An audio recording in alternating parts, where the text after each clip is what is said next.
In the last 5 years, a small farm in the Cotswolds with bad soil, worse planning permission luck, and a television presenter who could not tell a combine harvester from a tractor has done something that decades of NHS campaigns, government health initiatives, and medical awareness drives have repeatedly failed to do. It made British men actually think about their own health. Not in the abstract way that a poster in a GP waiting room makes you think about it. Not in the way a statistic on a government website makes you think about it. In the real way. The way that makes a man put down his phone and book an appointment he has been finding reasons to avoid for 3 years. 2 men on one farm. The same disease. 2 years apart. And between them, they have quietly started a conversation in this country that nobody planned and nobody predicted and nobody can stop now. This is that story. And by the time we finish telling it, you are going to understand why what happened at Diddley Squat Farm matters far beyond the world of television and farming and Jeremy Clarkson's complicated relationship with local planning authorities. Stay with us, because this one is worth your full attention. Let us start at the beginning of this story, because to understand what Jeremy Clarkson's announcement this week actually means, you have to go back 2 years to a man most casual viewers of the show would struggle to name, but who every devoted follower of Clarkson's farm knows immediately the moment you describe him. Gerald Cooper, dry stone waller, lifelong man of the land. The kind of person who exists in every rural community in Britain and is quietly essential to everything around him while receiving almost none of the recognition that essentialness deserves. Gerald has worked that land and land like it for his entire life. He speaks in a West Country accent so magnificently dense that the production team made the decision early on to subtitle him for the majority of the British viewing public who simply cannot follow what he is saying without help. And far from being something people laughed at, it became one of the most beloved things about the entire show. Gerald subtitled. Gerald delivering wisdom in a voice that sounds like it came directly out of the soil itself. Gerald being Gerald, while the rest of the world got on with being complicated and noisy around him. In Season 3 of Clarkson's Farm, Gerald Cooper was diagnosed with prostate cancer. Clarkson found out mid-filming. He did not call a production meeting to decide how to handle it, or consult with the Amazon executives about the best way to incorporate the news into the season's narrative arc. He told the people around him immediately and honestly, the way you tell people something real when you are in a real place with real people doing real work together. The show did not turn Gerald's illness into a dramatic storyline. It did not build episodes around hospital visits, or use his diagnosis as a cliffhanger, or construct a narrative of suffering designed to keep viewers emotionally hooked across multiple weeks of programming. It did something much harder and much more honest than that. It just kept filming. Gerald kept showing up. The farm kept going. And the camera kept watching, because that is what the camera on Clarkson's farm has always done best, which is simply being present while real life happens in front of it, without trying to shape or dramatize or manufacture what real life looks like. And then, the summer after his diagnosis came, the moment that everyone who had been watching quietly across that season needed to see. Gerald Cooper standing on the land he has worked his whole life, cancer-free, clear of it. The treatment had worked. The man was still there, still on the farm. Still speaking in an accent that half the country needed subtitles to follow. Still exactly Gerald. And for anyone who had been holding their breath across those episodes, it was the kind of moment that television rarely earns, but that Clarkson's Farm keeps finding, because it is not really television in the traditional sense.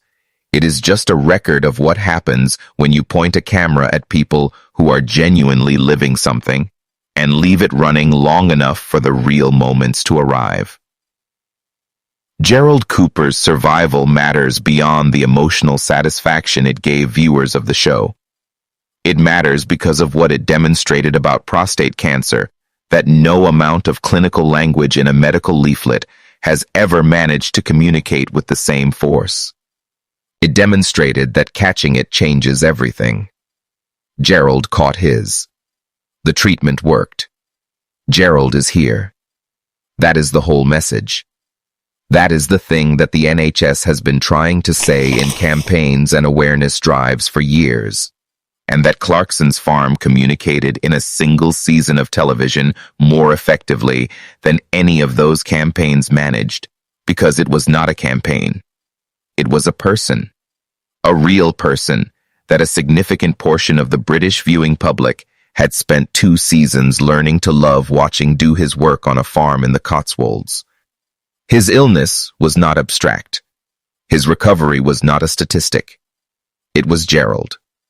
And Gerald being all right meant something to people in a way that percentage points on a government website simply do not. Then, this week, Season 5 of Clarkson's Farm arrived on Prime Video, and the first thing Jeremy Clarkson did, before most of his audience had even pressed play, was post a warning on Instagram. He told people the final 2 episodes contained something somber.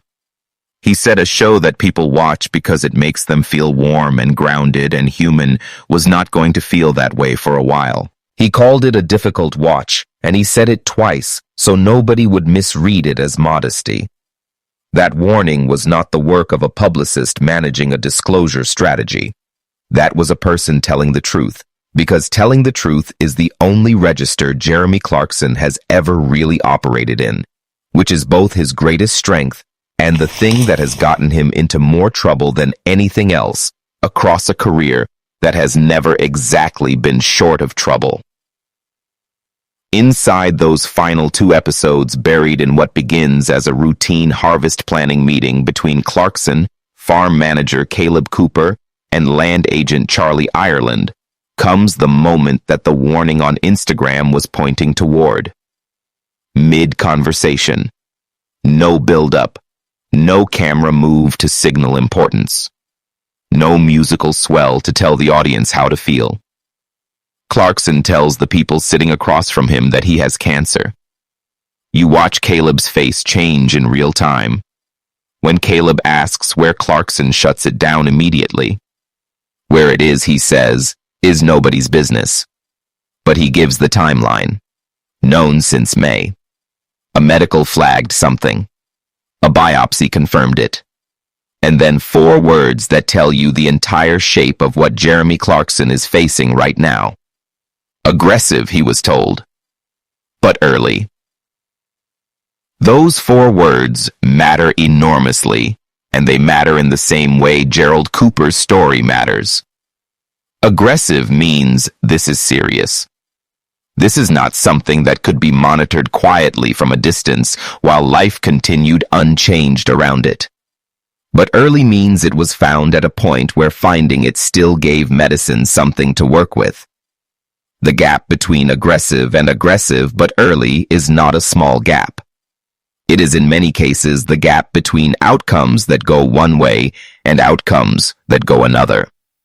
And the reason Clarkson's own cancer was found early comes down to something he has written about before and talked about before, which is the habit he built years ago of paying for regular checkups even when nothing felt wrong, even when there were no symptoms.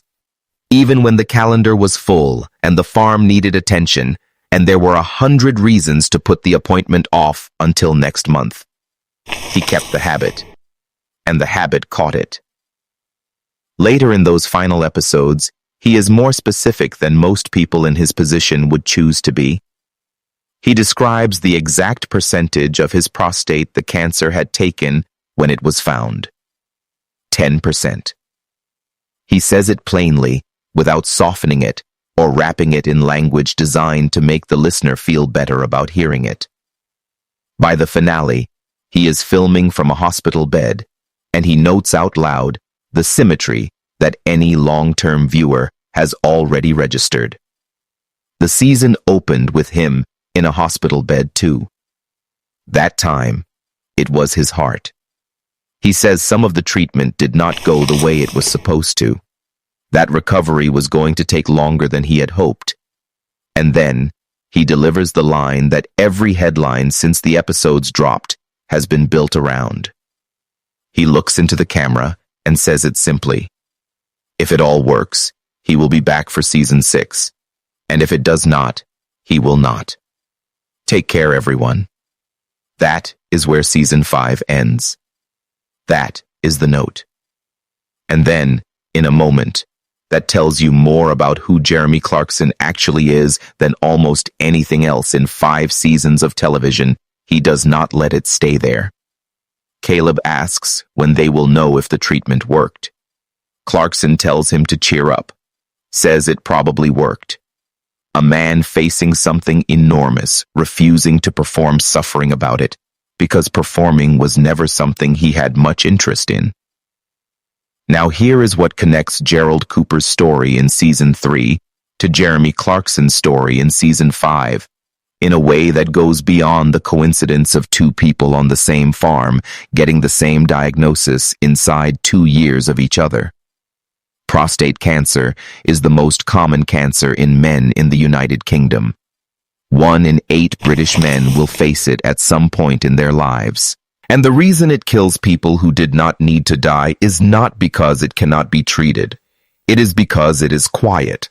It develops without pain, without obvious symptoms, without anything that sends most men to their doctor.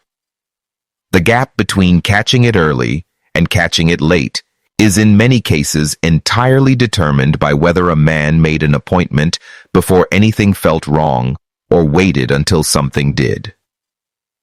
Men over 50 in this country can walk into their GP surgery and ask for a PSA blood test. Men over 45 with a family history of prostate cancer can ask for the same thing. It takes a conversation and a blood sample. That is the entire ask. Gerald Cooper made it through because his was caught. Jeremy Clarkson is fighting his because his was caught early. Both of those facts trace back to the same place, which is that the test happened before the window closed. Prostate cancer. UK responded to Clarkson's announcement this week by publicly thanking him for going public and calling it a genuine opportunity to change the conversation around a disease that has consistently struggled to generate the kind of public awareness that other cancers receive. And the evidence that a famous voice saying the frightening thing out loud produces real results in the real world already exists. Andrew Hood from North Devon is alive today because he was watching the Grand Tour in 2021, and something in a throwaway joke about needing the bathroom in the night made something connect in his head that had not connected before. Days later, he checked himself. Something did not feel right. He went to his doctor. Testicular cancer. Caught in time. He is here. He ran 34 miles to the gates of Diddley Squat Farm to say thank you, because without those 3 men on that television program, he does not believe he would be around to say thank you to anyone. That is not a metaphor. That is a man's life.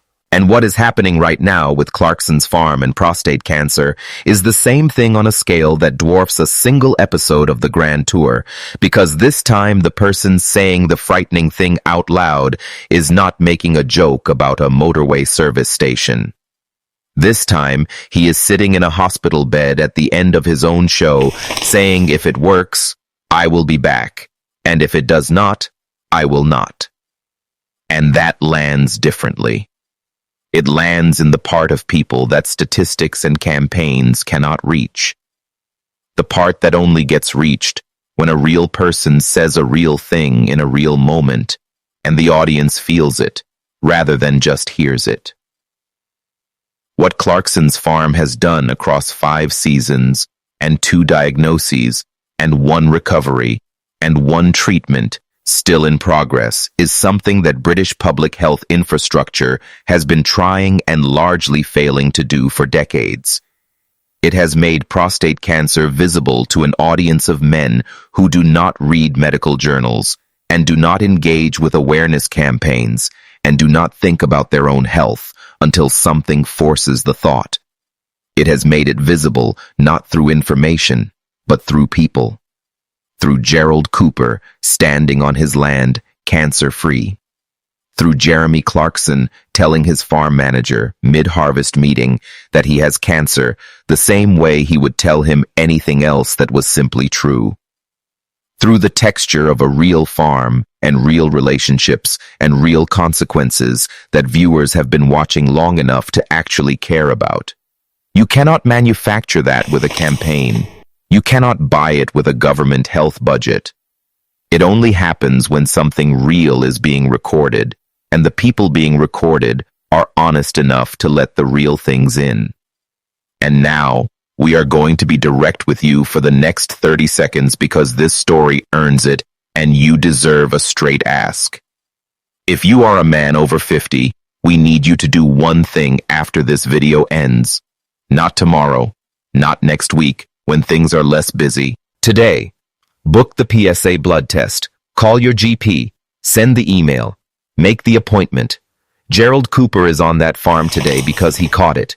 Jeremy Clarkson is in that fight today because he caught it early. The test is simple. The conversation with your doctor takes minutes. The only thing standing between you and knowing is the appointment you have not made yet. If this video reached one man who books that appointment today, then everything we just spent the last 10 minutes building together was worth more than any view count this channel will ever see. Drop booked in the comments if you are making that appointment. Drop already done if you have already had your PSA test. Subscribe to Britain Revealed for the stories about this country that actually matter, told the way they deserve to be told. Share this video with one man in your life who needs to hear it today. Not because we are asking, because it might be the most important thing you do for someone you care about this week. We will see you in the next one.